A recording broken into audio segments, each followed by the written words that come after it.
아직까지 많은 변호사님들이 합의는 변호사의 영역은 아닌데라고 생각하시는 분들이 있어요. 근데 저희는 직접 가기도 하거든요. 저희는 욕 많이 드셨잖아요. 네, 지금 제가 막 빌어요. 내가 죄를 지은 건가 싶을 때가 있어요, 진짜로. 사과 전문 변호사. 사제 전문 변호사.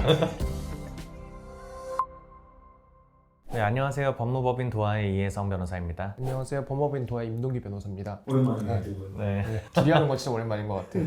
사이가 안 좋아지신 거 나고 사이는 항상 안 좋아요.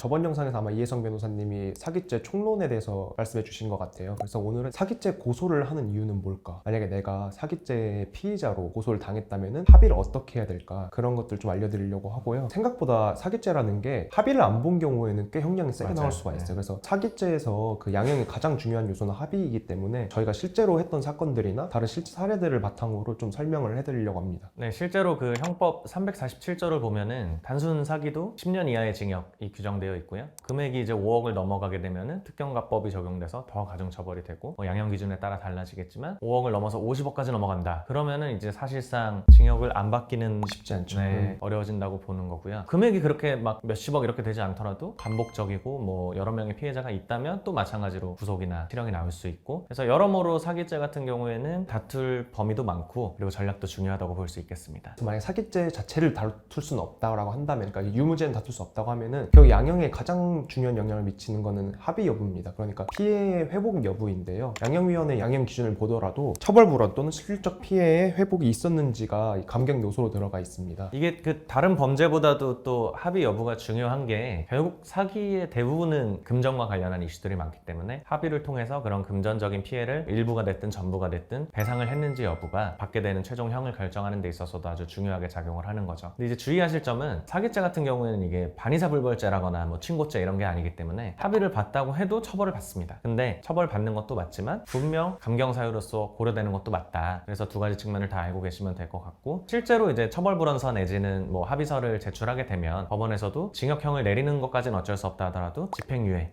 를 결정하는 데 있어서 아주 결정적인 역할이 될 수 있기 때문에 더욱더 합의의 중요성이 크다고 할 수 있겠습니다. 실제 사례를 보시면은 합의 여부에 따라서 형량이 극명하게 갈리는 걸 볼 수 있는데요. 첫 번째 건은 창원지방법원 마산지원 2022고단 1583 판결인데, 이 사람이 사기를 2건을 쳤어요. 그래서 2건의 사기죄로 기소가 됐는데 피해 금액이 합쳐가지고 1억 3,100만 원. 사람들이 생각보다 뭐 사기죄를 가볍게 보는 경향이 있는데 1억 정도 사기를 치면은 기본적으로 실형이 나옵니다. 그래서 이 경우에는 합의가 안 됐어요. 그래서 1년 6개월 실형이 나왔습니다. 비슷한 취지에서 이제 남부지방법원 16년도 판결을 보면은 이 사안의 경우에는 금액은 한 1억 5천 정도 되는 사안이었는데 합의를 못 본 사안이었고, 1심에서는 그래서 징역 1년 2개월 실형이 나왔어요. 근데 2심으로 가면서 합의를 보게 돼가지고 형 자체도 1년 2개월에서 1년으로 줄어들고 집행유예 2년을 이제 선고받아서 바로 집으로 돌아갈 수 있었던 사안입니다. 그래서 여기서 결국엔 사기죄 고소의 의미가 있는 것 같아요. 결국 피해자들이 원하는 게 처벌도 있지만 기본적으로 자기가 당한 피해한 금액을 회복하고 싶어 하는 거잖아요. 근데 이제 민사로 하게 되면 오래 걸리기도 하고, 실제로 이 사람이 만약에 재산을 다 빼돌려놨다 이러면은 집행이 안 돼요. 그래서 소송을 했는데 뭔가 의미가 없어지는 상황들이 자주 발생하게 됩니다.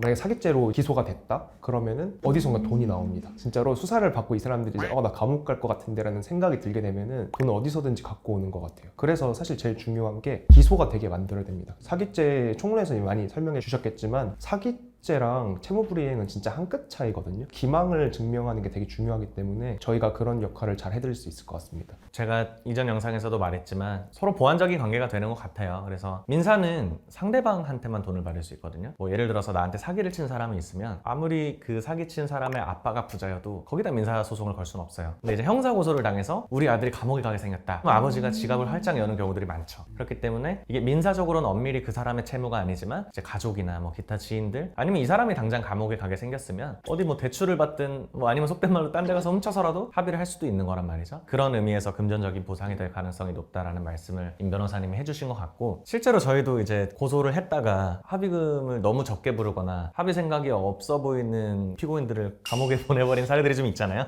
여러 번 했죠. 여러 번 했는데 재밌는 게 1심에서 합의가 안 돼도 감옥 가면 합의가 되더라고요. 그러니까 구치소가 좀 버티기가 생각보다 힘든가 봐요. 네. 그래서 결국에는 구치소 가면은 진짜 어디선가 돈이 나온다. 된다. 제가 예전부터 선배들한테 들었던 말 중에 하나가 감옥에 가야 지갑을 활짝 연다. 그래서 어쨌든 이런 형태로 피해 보상을 받을 수 있는 가능성이 있다는 거를 말씀드리고 싶고요. 그럼 이제 반대로 사기죄로 고소당한 피해자 입장에서 합의금이 어느 정도 되는지를 좀 말씀을 나누면 좋을 것 같아요. 뭐 사실 정해진 게 있다고 하긴 좀 그런데 일하다 보면 대충 감이라는 게 있잖아요. 많이 해보셨으니까 아실 텐데 어느 정도 되는 것 같아요? 클라이언트의 성향에 따라서도 다르고 다 그런데 보통은 이제 이걸 민사소송을 만약에 했으면 받았을 금액을 기준으로 생각을 하게 되는 것 같아요. 그래서 내가 지금 돌려받아야 될 돈의 플러스 마이너스 뭐 한 20-30%? 그 정도 기준으로 보시는 것 같고 보통 이제 고소하시면서 변호사 비용까지 썼잖아요. 그러니까 이 변호사비까지 포함해서 내가 돌려받을 돈의 변호사비 정도는 받고 싶다. 이게 좀 일반적인 것 같고 근데 뭐 그거는 이제 상대방이 돈이 충분히 많을 때고 상대방이 정말 돈이 없다. 근데 우리도 정말 힘들다. 얼마라도 받아야 된다라고 하면은 그 룸은 사실은 활짝 열려 있는 것 같아요. 실제로 대충 그 정도가 맞는 것 같고요. 그리고 이제 저희가 근데 만약에 피의자를 대리한다고 하면 사실 저희의 임무는 적게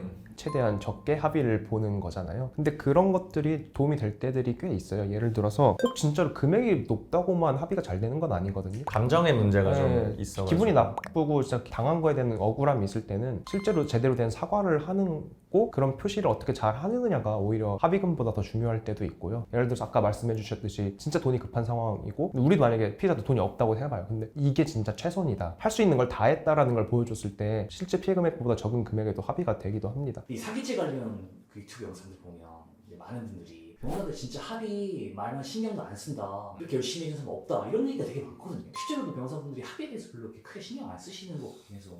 이거는 조금 아셔야 될 게 아직까지 많은 변호사님들이 합의는 이건 변호사의 영역은 아닌데라고 생각하시는 분들이 있어요. 특히 또 연세 많으신 변호사님들은 법률가는 그냥 합의를 받아오면은 그거에 대해서 양형 자료로 뭐 이렇게 쓰고 그런 게 이제 변호사의 영역이지 직접 합의를 도와준다거나 아니면 진짜로 피해자를 만나서 합의를 한다거나 이런 거를 자기 일이라고 생각하지 않을 수도 있고 뭐 그 마음도 어느 정도 이해는 되긴 하거든요. 근데 저희는 또 이제 젊기도 하고 저희 열심히 하니까 그래서 직접 가기도 하거든요. 저희는 욕 많이 드셨잖아요. 네, 지금 제가 막 빌어요. 그래서 가끔씩 일하다 보면은 내가 죄를 지은 건가 싶을 때가 있어요, 진짜로. 그리고 가끔씩 피해자가 가해자를 안 만나고 싶어 하는 경우도 있거든요. 그러면 이제 감정이 안 좋으니까 그러면 저희가 직접 가서 사과도 하고 사과문도 그러면 이제 그냥 전달드리면서 이렇게 진짜 반성하고 있다. 실제로 많이 빌어요. 전 진짜로 많이 빌고. 감정의 문제도 많다 보니까 근데 보통 이제 한번 쏟아내고 나면은 감정들이 해소되는 경우들도 좀 있거든요. 그리고 이제 좀 현실적인 말씀들을 드리죠. 이 사람이 정말 지금 경제적으로 힘들어서 어차피 민사소송에 가도 이거 이상 해드리기는 어렵고 없는 와중에 지금 이게 대출까지 다 받아서 정말 영끌이다라는 점을 좀 잘 설득을 드리면 피해자분 입장에서도 그런 거를 받아들이시는 경우도 있고요. 아니면은 뭐 장기에 걸쳐서 좀 구체적인 채무 변제 계획을 세운다거나 다양한 방법들을 제안을 드리고 피해자분이 가장 원하시는 형태로 이제 합의를 좀 받아들이고 있습니다. 저희 그때 그 서부지검 앞에서 EDI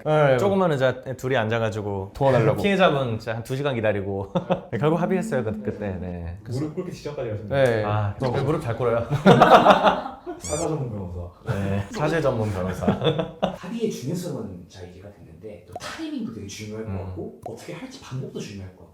타이밍은 사실은 빠를수록 좋죠. 경찰 단계에서 막는 게 베스트, 안 되면 검찰 단계, 그래도 안 되면 재판에 가는 거거든요. 그러니까 합의서는 어쨌든 사기 관련해서는 가장 강력한 양형 자료이기 때문에 빠르게 확보되면 확보될수록 좋습니다. 그래서 가장 먼저 옵션으로도 제안을 드리는 방법 중에 하나고요. 근데 또 이제 이 합의서를 받는 게 말처럼 쉽지 않아요. 그러니까 이 문구에 뭐라고 써야 될지도 걱정이 되고 사실 그럴 일이 많지 않은데 양쪽이 다 걱정을 해요. 이거면 되나? 상대방은 또 엄청 이상한 것들도 많이 요구하시거든요. 이런 것도 더 써주세요 하는데 기본적으로 저희가 가지고 있는 양식들 하더라도 이미 그런 경우의 수들이 다 케어가 되는데 걱정들이 많으신 것 같아요. 그리고 어쨌든 형사 절차에서 증거로 내려면 최소한 뭐 신분증 안면이라거나 뭐 이런 것들 좀 필수적으로 들어가야 되는 기본적인 형식적인 요구사항들이 있는데 당사자끼리 막 쓰다 보면은 이제 그런 것들을 놓치기 마련이죠. 그러면 나중에 가서 이제 뒤늦게 또 요청하기가 좀 민망할 수도 있고 그때 가면 안 줄 수도 있고 그렇기 때문에 이제 기본적으로 변호인의 조력을 받는 게 좋다고 말씀을 드리는 거고요. 또 이제 변호인이 할 수 있는 역할 중에 하나가 기본적으로 제3자잖아요. 피해자나 피고인의 편을 든다고 할지라도 저희가 범죄를 저지른 건 아니기 때문에 그 감정에 있어서도 피해자가 조금 덜 기분 나빠하는 것 같아요. 그 당사자가 가서 뭐 합의해달라고 하는 것보다는 그리고 실제로 당사자가 합의해달라고 하다가 싸우는 경우가 있어요. 그거는 오히려 그리고 아까 위에 다시 양형자료 보시면 알겠지만 합의를 요구하면서 피해를 일으킨 경우는 가중처벌 사유예요. 그래서 그것도 조심해야 될 것 같고 실제로 그리고 그냥 구속이 돼서 본인이 합의를 못하는 경우도 있어요. 그런 경우는 저희가 이제 대신 해드릴 수밖에 없기 때문에 얼마 전에도 구치소 가가지고 전화번호 받아 적어오고, 그러니까 어디 연락해주세요 하는데 그분은 안에 있으니까 연락을 못하니까. 구치소 안 가보셨죠? 가고 싶지 않아요. 거기 가보면 진짜 힘들어요. 그 합의서 그 내용이 아까 말씀하신 것처럼 마치 우리가 부동산 계약할 때 막 특약 이렇게 있는 것처럼 필요한 템플릿 네. 혹시 있다라고 좀 이해하면 될까요? 그렇죠. 일반적으로 들어가는 문구들이 있는 것 같아요. 근데 어쨌든 합의의 형태는 그때그때 다 다르기 때문에 개별적인 그 구체적인 합의의 내용과 조건들이 기재는 돼야겠지만, 그럼에도 네, 일반적으로 사용되는 틀들은 분명히 있습니다. 뭐 얼마든지 검색해보면 다 찾으실 수 있을 것 같고요. 근데 이제 문제가, 저희가 사실은 지금까지 말씀드린 건 좀 잘 풀리거나 쉬운 사례들이고, 현실적으로 합의가 어려운 경우들도 있어요. 예를 들어서 그런 거죠. 보이스피싱 관련해서 운반책이에요. 그 사람은 사실은 한돈이 얼마 안 되는데 보이스피싱에 피해를 입으신 분들은 몇 억, 몇십억 이렇게 될 거 아니에요? 그러면 사실 내가 합의를 보고 싶어도 몇십억을 주고 이 보이스피싱 피해를 단순 운반책인 내가 다 물어줘야 되나? 이거는 또 뭔가 이상하잖아요. 근데 상대방 이제 피해자분들은 아무튼 네가 그걸 옮겨서 조력을 해서 내가 이 돈을 날렸으니 나는 네가 돈 다 안 가져오면은 합의 못 봐, 뭐 이렇게 나와버리는 경우들이 있고, 아니면 뭐 집단 전세 사기라거나 피해자가 여러 명이고 그런 경우, 아니면 공범이 여러 명이 있어서 개개인에게 귀속시킬 책임의 범위나 그런 것들이 명확하지 않을 때 합의가 어려워지는 경우들이 있는 것 같아요. 그리고 이런 경우가 진짜 어려운데, 뭐 예를 들어서 공범이 있으면은 공범이랑 딜을 하는 경우도 있어요. 내가 이만큼은 할 테니까 너가 이만큼 해서 우리 같이 그냥 합의 보자. 네. 근데 어려워지는 게 만약에 둘 다 구속됐다고 해봐요. 둘이 서로 소통이 안 왜 돼. 소통이 안 돼? 서로 편지 쓰고 막.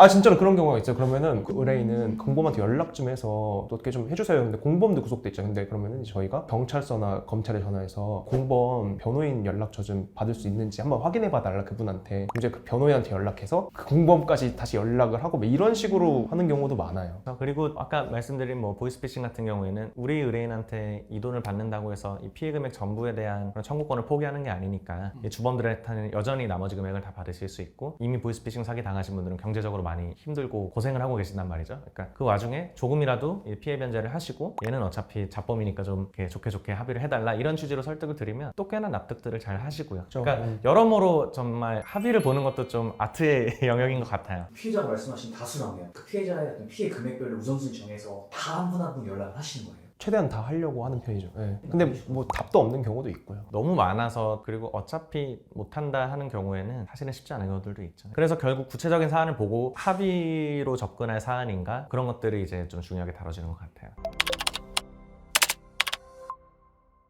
네, 지금까지 형사 사기범죄 관련해서 합의의 맥락에서 이야기를 많이 해봤는데요. 합의라는 게 어디 정해진 기준이 있는 게 아니고 법이 있는 게 아니기 때문에 정말 이 베리에이션도 크고 변호사나 당사자의 재량에 많이 좌지우지되는 영역이라고 볼 수 있겠습니다. 그럼에도 불구하고 이제 사기죄에서는 특히 이 합의 여부가 정말 중요한 고려사항으로 판단이 되기 때문에, 혹시 지금 사기죄와 관련해서 고민이 있으신 분들은 저희 법무법인 도화로 편하게 연락 주시면 저희가 최선을 다해서 상담드리도록 하겠습니다. 네, 아까 저희가 그냥 농담처럼 사제 전문 변호사라고 말씀드렸는데, 그만큼 저희는 그러니까 최대한 저희가 할 수 있는 만큼은 다 해서 최대한 의뢰인이 좋은 결과를 내실 수 있도록 노력을 하거든요. 그런 점도 좀 참고해 주시면 좋을 것 같습니다. 감사합니다. 네, 감사합니다.